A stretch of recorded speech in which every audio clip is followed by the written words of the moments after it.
এই দেখো, এটা হচ্ছে বেতো শাকের বীজ কালেকশন করব বলে আমি রেখে দিয়েছি। গাছটা দেখেছো হাইট? এগুলো 5 ফুট 5.5 ফুট হয়। এবার এই যে পুষ্ট হয়ে গেলে যেই মুট করব, এই দেখো হাতের মধ্যে গুঁড়ি গুঁড়ি বীজগুলো পড়বে। এইগুলো ফেলে দিলেই এই যে চারা জ্বালিয়ে যাবে। এই দেখো আমি এইগুলো ঠিক এরকম করে ফেলে দিই। ওই দেখো চারা জ্বালিয়েছে, ছোটো ছোটো, এর আগেই জ্বালিয়েছে, দেখো ফেলে রেখেছিলাম। এইগুলোই এরকম বড় বড় হয়ে যায়। এগুলোর না পাতা ছিঁড়ে খেতে হয়। আগাও নেওয়া যায়, তবে আগা নিলে তো গাছটা বড় কম হয়, তাই পাতা ছিঁড়েই নেই আমি। প্রচুর ছিল, সবগুলো খেয়ে নিয়েছি। এইটা রেখেছি বীজ কালেকশন করব বলে।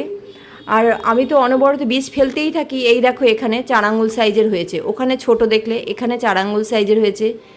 এই দেখো এখানেও ছোট ছোট হয়ে রয়েছে।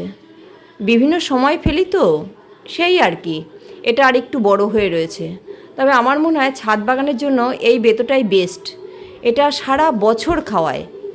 তাহলে ছাদ বাগানে আমাদের ধরো যে গাছ আমাদের সারা বছর খাওয়াবে সেরকম গাছই ভালো না, যে 2-1টা করে একটু পাতা ছিঁড়বো খেতে পারবো।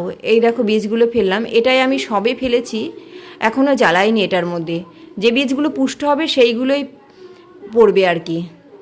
দেখো কত সুন্দর হয়ে রয়েছে বেতোগুলো।